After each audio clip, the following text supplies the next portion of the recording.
From Nolan to Villeneuve, modern cinema has defined a new kind of epic. Sleek, intellectual, untouchable. The likes of Dune and the upcoming Odyssey are establishing what contemporary fantasy is. But it's not the first era in which a great epic has shaken up audiences' understanding of the genre, redefining it for an age. In fact, from the early 80s until fairly recently, fantasy was defined by one film in particular.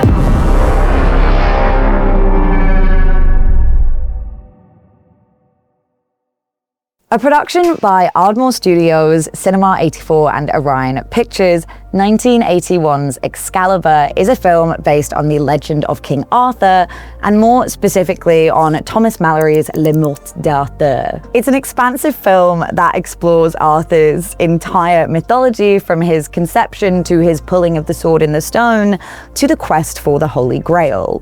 You might recognize a few famous faces in it, like Helen Mirren as the sorceress Morgana, and Liam Neeson as Gawain, looking like a Brooklyn barista in 2012 with his top-knot untwirly moustache. The film was written and directed by John Boorman, the filmmaker behind horror classics Deliverance and crime thriller Point Blank. His co-writer on Excalibur was Rospo Pallenberg, with whom he had previously cooked up a fever dream single-film adaptation of Lord of the Rings that, surprisingly, on account of being a psychedelic, sex-heavy interpretation, was not picked up by any studios and fell to the wayside. While there were fantasy epics that preceded it, such as Jason and the Argonauts, Camelot, and the Golden Voyage of Sinbad, in so many ways, Excalibur was the first of its kind. Or perhaps more accurately, the pinnacle. Though it's worth noting we can tell a different story if we look beyond the UK and US to the incredible epics of Asia, like Japan's Seventh Samurai of 1954 and Kagemusha of 1980. And fantasy films like Hong Kong's The Battle Wizard of 1977 and The Demon Loot of 1983. And what is it that actually made Excalibur different from existing fantasy films? How did it go on to define the 80s fantasy and sword and sorcery genres? The ambition to even attempt this played a major role in its eventual success and remaining cult classic status. The story of Arthurian legend, as with other epics, was long held as unfilmable. This is why cartoon adaptations of fantasy properties were more common in the 60s, 70s, and 80s, such as Disney's own Arthurian adaptation, The Sword in the Stone, and Ralph Bakshi's Lord of the Rings. If it couldn't be filmed, it could be drawn. Boundless imagination taking shape on the page. But Boorman was dedicated to completing his vision. Part of achieving his ambitions, of course, came down to its fairly sizable late 70s budget of 11 million USD. It only equates to 30 million-ish these days, nothing compared to your average Marvel movie, but it was in the same ballpark as other big-budget blockbusters, A New Hope, Jaws, and 2001: A Space Odyssey. Given Boorman was a fairly trusted director at this point, he was able to pull blockbuster-sized funds. The film is also significant in scale, both physically and in what it was trying to achieve philosophically. Excalibur is a huge story, massive cast, many sets, and sprawling timeline. Rather than simplify this myth or sequence of myths, Boorman sought to really find it, to realize it. It is so lovely throughout the making of documentary in the special features of Arrow Video's new Excalibur release to watch Boorman work. The way he sits with actors, asking them what they feel their characters would say, and discusses his choices with various departments in total earnest, seeking the best film within the realities of production. There is a lovely moment where he explains that until he sees an actor on the set, that he doesn't know exactly what they should say or do. All the elements have to combine for him to know with certainty what feels right. It's just beautiful, honest filmmaking.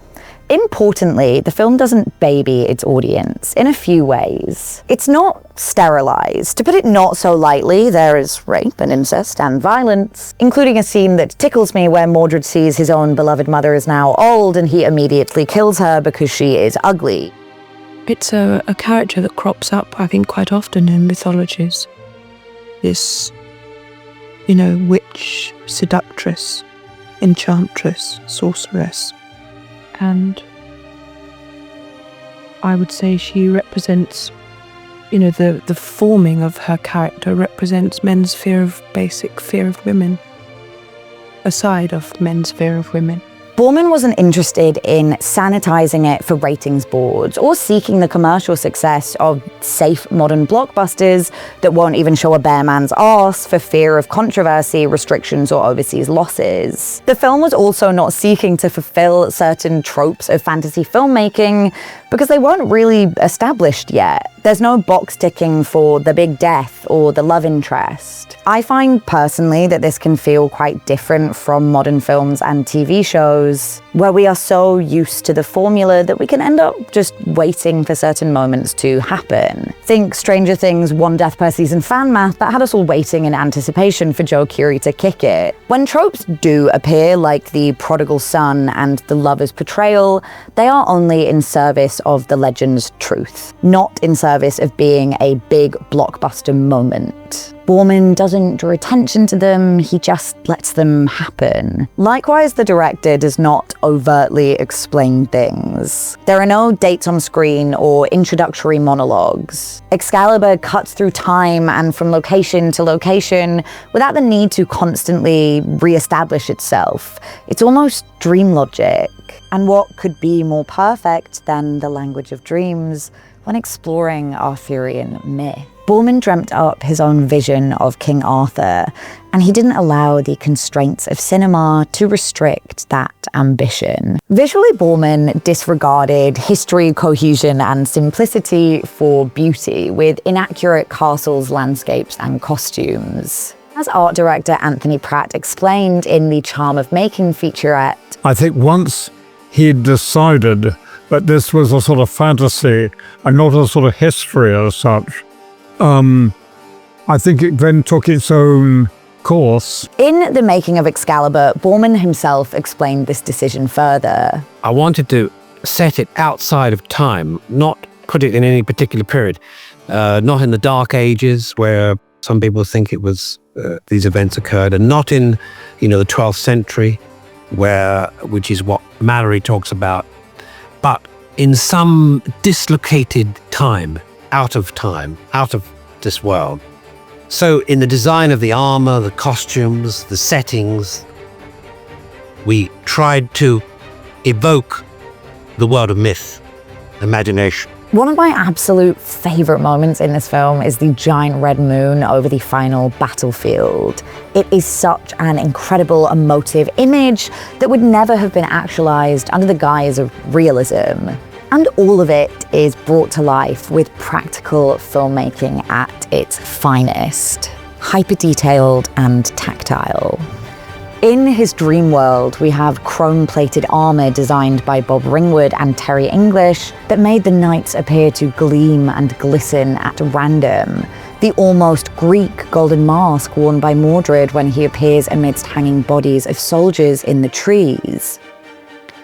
The neon-lit underworld and the giant halls of the castle containing the Round Table. This was not the dusty grey-brown fantasy world that had been brought before us prior. And this brings us to the overall aesthetic. The introduction of 80s design sensibilities, the bombastic excess and neon indulgence, undoubtedly set Excalibur apart. It is unintentional camp, as Susan Sontag describes it in her work Notes on Camp, as are so many of the 80s dark fantasy films that came after it. Some of my favourite camp features of Excalibur are Helen Mirren dressed as a tree, Diva, and Merlin's little silver wig, Diva. As Neil Jordan, who directed the making of documentary, explained, as he was making the film, it had almost a decided comic strip sensibility, which was intentional and was kind of brilliant. Do you understand what I mean?